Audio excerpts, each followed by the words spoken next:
Okay, so imima mnonge mandudza kuti song yakambona VaWinky D vachiti ngatitambe chiramu akanditi ngatitambe chiramu maiziya hamunange mandudza kuti zvinhu zvezvo zvinotoitika in a real thing, like in a real life, you know, papi sure. You're seeing me and you're following FIPYTYMCMB AMG DDG blah blah blah because it's Small House Saga episode Infinity. Let's get it. Before we get it, do not forget to keep subscribing to my YouTube channel, Tanata Maramira. Definitely appreciated. And if you want some nice wigs, contact me on my number. Antika. Anyway, Diane Small Saga. Antika. Right. Yeah, inbox. You know, I've been trying to intersect, intertwine, digest, bisect, whatever at this particular juncture, whatever. But I was really finding the words like, what? Anyway, child. Muno wedu anasi tichamuti peshi. Sorry peshi. But anyway, peshi antaura kuti. Ndanga ndichangopedza form 6. So as you guys know, kuna vanhu vanenge vachidaita gap year. And that's what Peshi was trying to do. Take a what? A gap year. Apena pepa kuti again tore gap year. Ndobva hanzi chena unogara umba kwani? Kwa sisi. Sisi tichavati Tanya. Sorry Tanya. These are my friends, guys, Tanya and Peshi. So ndobvanzi chena unogara umba kwani? Kwa sisi Tanya. Hanti. Now sis Tanya vaigara kwaRare. Ana Peshi originally vanga vari kuKwekwe. Ndobvanzi chi come from Kwekwe and come to Harare. Handiti. Ari kwaRare KK. Sis Tanya ubati nochi mafana itazei shanda kupa Edgar's. Ndobva wamu link up my connection chichichi and then uvatanga shanda kupi ku Edgar's. So sis Tanya was married. Muru was sis Tanya tichamuti Big Mike. Handiti. Right. Ndobva Peshi uvatanga kugara umba kwani kumba kwa sis Tanya. Pana chaida unza aite. Hausi kubhadhariswa magrosari, hausi kubhadhariswa rent, nothing, like you are just there. Mari yako ingori yako iwewe. Their parents were sorted, so they didn't need any black text type shit, right? And then mwane vanhu pepe mari yake achitingoti makeup kaunengwa kuziyoka kuti kunana Huda Beauty chichichichi achitingoti makeup and zvichita sei zvichimeka sense. So now this started as a joke.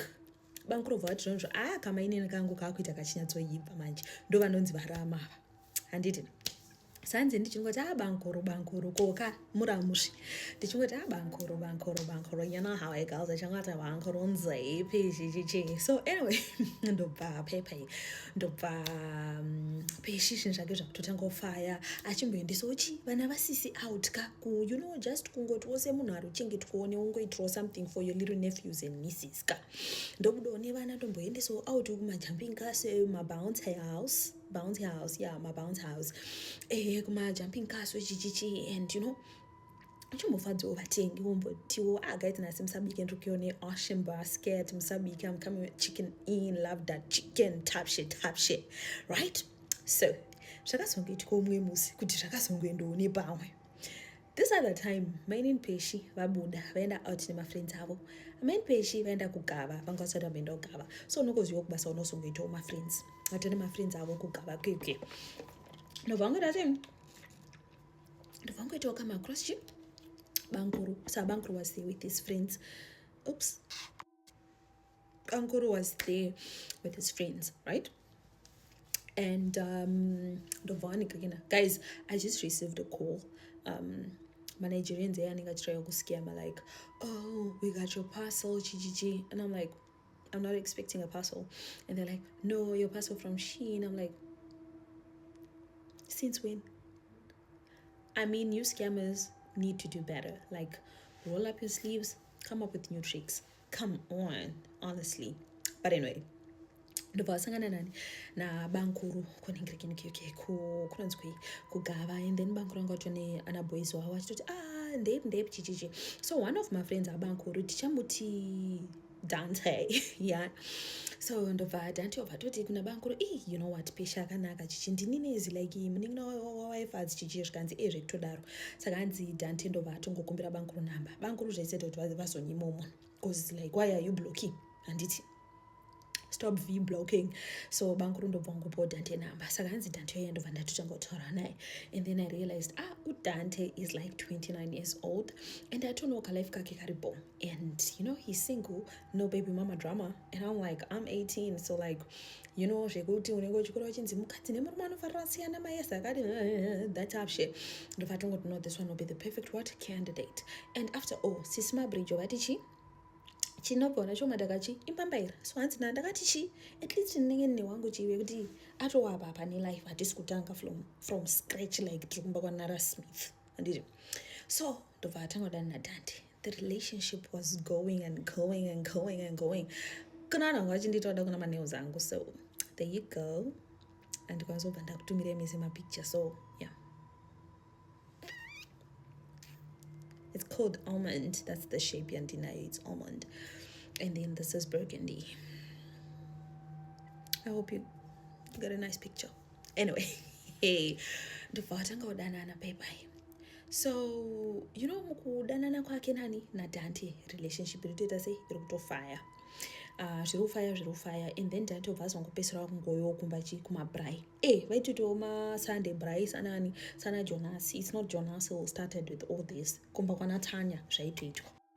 So sis Tanya ndobva wazoudzwa napesho kuti sisishi ndiri kudanana nani, ndiri kudanana naDante chichi. And then Dante aipota achiuya kumabrai chichi, and like papa ne some familiarity, so like it wasn't that awkward. And then zvakazongoitwa kuti mumwe musi sisi vakazongoti sisi Tanya ndobva wazongoti peshichi ini ndinofanira sei ndinofanira kuMozambique. Anditi pane zvinhu zvandinoda kunoda zvebhero. So I have to go ikoko kunoona supplier, since it's going to be my first time. I have to see the things in person.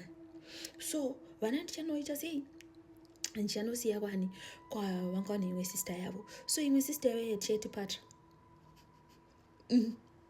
chamutipatra. So ndobva vanegirigida, sorry Tanya, ndobva vaenda vanobva inesomba kwasisipatra zvichinzi at least sisipatra chi vanogona zvamamorning run vane mota vachita sese pambabva pasara ani, of course ndobva pasara peshi nabankuru Big Mike. Hanzi tichitongotaurawo nyaya imwe musi tichiona bhora vachingoti vabvana vagone bhora chichikoitaura nyaya dzanaye mall and stuff like that. So anyway, hanzi totara nyaya pepe. So hanzi Dante obva angondifonerawo, obva ndatodaira chifoni yaDante ndikatoti hey babe chichi. Saka hanzi bankuru obva vatotongotondibvunza kuti saka naDante zvekutofaya here chichi ninezi. Ndidi munhu anoita sei anomistreata mukadzi wangu chichi. You know how this member like. And I don't know bankuruchi. But Dante is taking great care of me. Hapana chandingashore chichi zvikanzi anombokuitiraiwo zviduku zvihombehombe zvikanzi zviombe zvipi zvikanzi zvinoitwa kuningirikini mitambo yevakuru chichichi madarika nhombe zvikanzi I feel like this is improper for me to be talking about this with you. Zvikanzi kwatisukati atova natete venyu plus ndiri muramo ungandinyarewi uri mukadzi wangu zvekuti nhasi Tanya akatonzi atofa kubuza kuMozambique ari kuenda uko ndinotosara kutorisira pavana utorisira pamurume. Hanzi tikutoseka pepe. Saka hanzi bankuru obva kuti handiudze kana hanzi vandati anowatite izvozvo chichi zvikanzi mainini. Saka hanzi paya tingoti mainini ndobva tongobuda bankuru paya ndobva kutoti muruda ningirikini Saga here, like do you want a sausage zvikanzi yeah, because chibankuru angati rega ndinotenga nyama yebrai imozongobika sadza sezvamunongoziva masadza yaya anobikwa kuningirikini ukaanake compared to nyama sadza reya harinake. Yeah, that's just a fact. Hatingari compare nenyama dzinobraiwa dzidzi, nyama dzawo dzinonaka kudarika sadza. So hanzi ndobva ndaningirikina ndobva ndatongoti it's fine. Ndosara ndichita sei ndichimuonapo vasara vachimuonapo topepe bankuru obva wazodzoka after an hour ndobva wadzokopota mukadzi wangu ndakuigira chinyama. Hanzi kwakaya mabruvos mapork chops chichi netumasalads zvikanzi sadza chi ngaridziswe. Hanzi sadza bva ndatoribura pepe pamoto bva ndatoya nesadza tokutodya paya zvikanzi madyiro atiri kuita aya unoziva kuti makare kare ndo zvaiitwa vanhu vachidya vakaungana amai nababa vachitaura nyaya chita sezeze zvikanzi sure here zvanzi zvinosisa enyu Tanya vanombozvidera izvozvo chichi. Saka hanzi just like that bva ndatongoswedero muzasi mani mabankuru because it just felt good kuti I'm being complimented nabankuru. And bankuru was 36, right? Dante anga tongoro munhu waishanda naye anga asiri like friend angari munhu waishanda naye. So you know how it goes kumacompanies kuti munenge munozongopedzera makuita mamese nevanhu vasiri vezera rako. Ndo zvazvitongori vanhu vanenda mabasa muri kutozvinzwisa. If you do not understand this concept hamuna mabasa, so you can't understand. Anyway, so he was 36 and life yavo yange yatori sorted zvekutoti sistanya apa tanga nabasa ravaita zvekutongeitawo zvemabereko akurungonziwo handodawo ngoitawo tuntu wangu but hanzi bankuru vangu ane big and for him to compliment me basically what I'm trying to say is bankuru was a high value man. So you know when a high value man compliments you, you just feel like zonke into the right, you know what I mean. And then ndobva waningirikina ndobva vapedza kudya sadza pepe hanzi tapedza kudya sadza ndichitosuka bankuru bva munga yanomashiro kwangu bva ndati bankuru just like that ndatongoseka ndangorasikirawo maoko abankuru bva ndangona accidentally ndatokopindawo mumagubhezi basisi vangu accidentally bankuru vatoma ndiri ndamavari accidentally tatokuita madarika dubi accidentally takutodanana and yeah, it went down, basement. Yeah, it went down like that. And then her and Bankuru started having a little thing. But she didn't stop dating that day. Although Bankuru said, now that you are doing things with me, you need to stop dating Udante. Hans vandata Bankuru makutopenga. Imjasiya sister nyashkanza kana nda kusiya sisi wako saka relationship tinoramba tichidi kana ndikazosiya sisi wako. Ndikati kana muramba muna sister ndoramba uchita zvandita natandi. So hanzi a few days later vanobva vazodzoswa nasisi patrashkanzi Tanya atase ari kudzoka. So hanzi Tanya maneri waya anoita se ana kudzoka. Shkanzi adilewa watu flight kudidi so achadzoka chi nemangona makuseni saka hanzi maneri wayo vandatoti bankuru hanzi sisa vasodzoka ndobva vangonoita futi zvavakamuita chi the last time. So hanzi makuseni kamwana kacho kadiki kaasistanya ndobva kamuona kakati manini mamchite bedroom mama chichi shkanzi anoona anchinonomudza dedi shkanzi okay cool. So hanzi dzadziri around 5:45. So hanzi sisi paipe vatodzoka and then bankuru vazomuti imimi mainineka munofanira kupota muchibuka kunhu kwekuti tinopota tichisangana handiti because zvekuti tinoitira zvinhu pambani makaona musiye mwana anga kuzofunza zvinhu zvinozoenda nepamwe pakazoita se pakazosha ndopeipe patinozotenga kuti panozobhaizika and then popa pazobhaizika. So hanzi nabankuru paya ndakutopotawo ndichitoti nasichi sorry guys ndikuita sei tukuenda kuworkshop nebasa kuretreat kwakati tukuenda unoita market yedu kunana Mutare nana Bulawayo watu kuti twanoita sei kubaba 10 bankuru obva wabuditsawo statement tichitenda chi kumafura mepo nabankuru anototi kutanga kwenda wanyanga kwangu was with bankuru kwenda kuchimani was with bankuru kutienda kuVictoria Falls was with bankuru kutienda kuMessina was with bankuru kutotravela zvitodaro nabankuru right under the sister's roof and knows just like that. And I am, like so it really be like that. That's takatodanana. They pushed a whole year. So one of us 100 page koro. Dova 100 boba use it. Shkanzi wanagza pa use it. Aku use it. Eka. Res. Saka bankura itobatikira zvodaro pa campus. Zvekutota itozikana pa campus kunzi Chief Daddy Big Bike. Vani vangu vapeshi. Ana pechitadana nabankuru takadata 3 good years. Dante ndakarambana naye just before naenda Victoria Falls aneka kusangondidaira phone kaakaita kakangondibowa pandamuramba obviously kutsvaga maexcuses ekuramba munhu because unenge uchiziva kuti chi une zvimwe zvinhu zvawaita sei zvawawana it really be like that guys. So sometimes usafunga kuti warambwa because of chichi munhu anenge achitongotsvagawo chi excuse anyway. Apapa Chief Daddy Big Mike ndovanga watongo one baby anzi tikutodanana zvekudaro saka uyu peshu uyu angane friend yake tichaiti Tani anditi Tani obva atotanga toti Chief Daddy Big Mike munhu chichi. Now it needs to be noted at this point kuti upeshi had not told abangane bakhe ukuthi this is umyeni wa sisi wami right angasinombodza vanhu kuti chi that's what's going on. Daughter is not mine alone. So Tani was just like any inconvenience in life, Tani would be like Peshi, call Daddy. Peshi, call Chief Daddy Big Mike. Call Chief Daddy Big Mike. Shekutodaro. And then the papa songeto sim break. Yekuti Tani akati no inansi nomba. Ende ichi kumba kwe sister yako. Ende sister nyavaito musio. Right? Saka hansi because paneti koma video kono ngochita friend yangu ningi pamongo sanga no mtani friend yangu ningi. So hansi ndovata ndatenda naichi pa 10 pa break. Then ane pa break paipe ndovata toshikomba sister nya kuti ndeibe chichi you know andova nangu chichi. Saka hansi Tani manje akati apana pakanaka chichi it would be nice kutora content what. So hansi pepe ndobva sister nya vato tonjo you nadante makazongorambana kubva paya wangu single chichichi and then tanobva ati sisangasinokudza here kuti akudani nabig mike. Zvikanzi big mike zvikanzi nerimwe blesa rake, so he's got money chichi, but he's not that old, musazotye zvenyu, he's not that old. Munhu anototichengeta bho anouya kucampus chichichi, ane mota yakanaka chichichichi, ane fortuna what kana akasiya nefortuna, anouya nelexus, akasiya nelexus anouya ne paya zvakuda zvise. Zvikanzi iwe anombonzani? Zvikanzi big mike, zvikanzi big mike hani? Hanzi napeshi ndikutonza tanoti nyarara. Zvikanzi iwe chichiri kutaurika, iwe wani munhu anoitwa ngebanguru wako ari kuti chiitani uyu? Hanzi ndachijoka. Zvikanzi ungosiri kujoka. Zvikanzi anga achitaura banguru. Zvikanzi banguru asi wantoyawo campus zvodaro. Zvikanzi zvikanzi iwe murume wangu unomuziya? Nditani manje akufunzwa? Zvikanzi vanenge ndo banguru. Zvikanzi but unomuziya murume wangu? Tani pepe achagona unyepa because atobuda musaga zvekutodaro. Now at this point peshi, hanzi napeshi, guys I'm not lying, hanzi napeshi ndakatoita weight, like ndakatarisa sister yangu ndakatongoita weight, like I was just shaking ndichidonza tani ndichitongoita weight. And that's when the husband arrived. Ndobva tongoti ana mainini muri kuona chichichichi kana tani zviri sei? Zvikanzi ndiye munhu wangu achitaura iroyo, nditani ari kufunzwa? Zvikanzi big mike. Ndobva tani zviri sei? Zvikanzi kwemimi tani munomuzivawo? Zvikanzi ndomboyawo campus. Saka hanzi tani ndobva akatorwa nasistran. Zvikanzi tani gara pasi. Peshi uri kuitirei weight? Hanzi ndopaona kuti ko munhu anoita weight pafloor pangu, floor yangu ichatoita yelo neweight, chichiri kuitika? Mudhara hanzi ndopa takasungogariswa pasi nasistran. Zvikanzi chichiri kuitika panapa?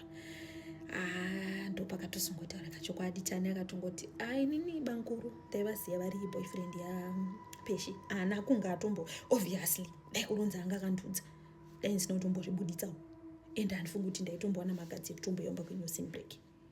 Tani apedza kureleasa dzese idzi ndobva ngoti asi zvisinei ndakuita sei, indakuenda rekendzokera kucampus. Zvekumba ndozvozvona tavhara chikoro but rekuenda sei, ndakuenda. So hanzi tanga yeye to yeye, eye to eye, nasisi nabanguru. Hanzi sisi vakatanga itonga vanopenga vachibvisa wigi, ndanchatokwanisa kutozokubvisira wigi but munozondidrowa. Saka hanzi achibvisa wigi, how can you do that? What type of thing is this? Big Mike, how could you do this? Chichichi vari kupopota sistran, vari kupopota, vari kufyuma, vari kufanira mafriends avo, come here right now, I need you to teach this be a lesson.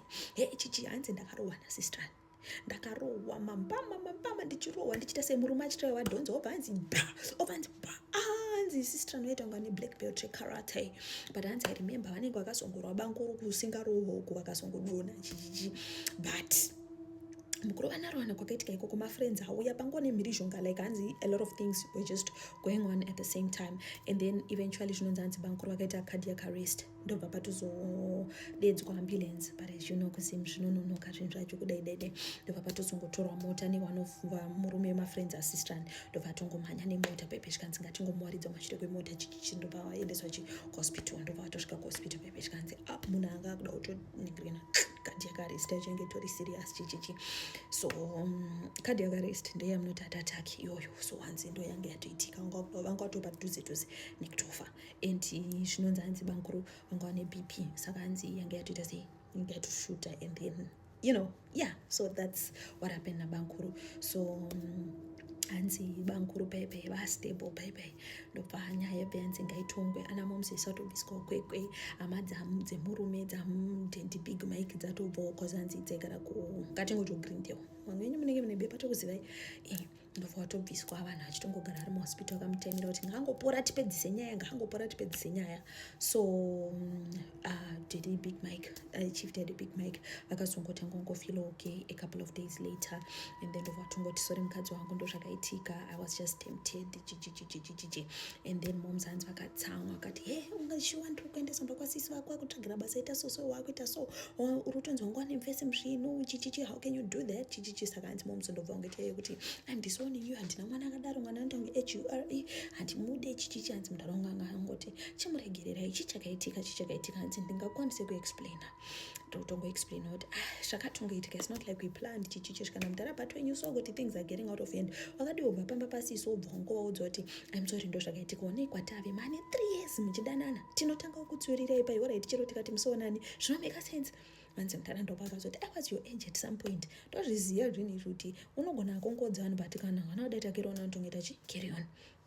So and then mudhara zvavaitaura the other mudhara vekusaidi kwachief daddy big mike voti aiwarishuwa mudhara ichocho chokwadi muchinonzirekedza ndechiri maoko. So pakadai so ameno totongobvunza kuti the parties involved ari kufungei, and that's when chief daddy big mike said andikwanise kusiya mukadzi wangu, izvozvo ndozvo ndisingaite mukadzi wangu nevana vangu, they are here pakati pemwoyo wangu in the center of my heart, at the center of my heart zvekutodaro. So handisiyo kuti toita sei, but at the same time handingadi kuswera unyepa ndichiti mainini ndichasiyana nawo. She was also holding a special place in my heart.